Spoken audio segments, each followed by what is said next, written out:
Ndabahaye ikaze mwese nk'uko mubibona Ambasaderi Ezekiel Nibigira n'abandi ngo bamuherekeje bagiye kuraba gutembera mu rugwiro kwa Kagame. Ubutumwa batwaye ntabwo tuzi ko bwoba ari ubutumwa bwatanzwe na Perezida Evariste canke ko bwoba ari ubutumwa bwavuye hariya muri Kongo muri za ntambara barimwo, bigashika ugasanga nk'abasirikare b'u Burundi bafashe abagwanyi bagwanira muri Kongo b'Abanyarwanda, bakaba bariko babicisha muri diplomasi yo hasi cane badashaka yuko abagenerale baboneka ngo ntihagire umuntu abihinyura.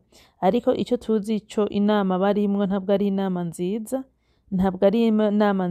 Nubona ibimasa bicuritse imitwe hamwe ntuze wizere ngo mu mwaka ukurikira uzokama, kuko ibimasa ntivyigera bicurika imitwe hamwe.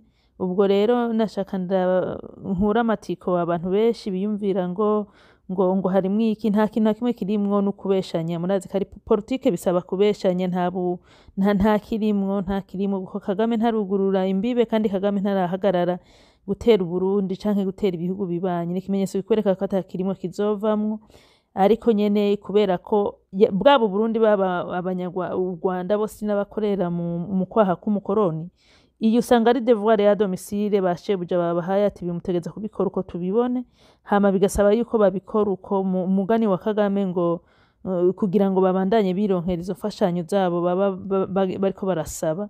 Ariko nta kintu c'amahoro. FPR ntirihana, ntirahagarika kwica ababanyi, ntirahagarika no kwica no kwica ababo. Murumva yuko ata kintu rero kirimwo.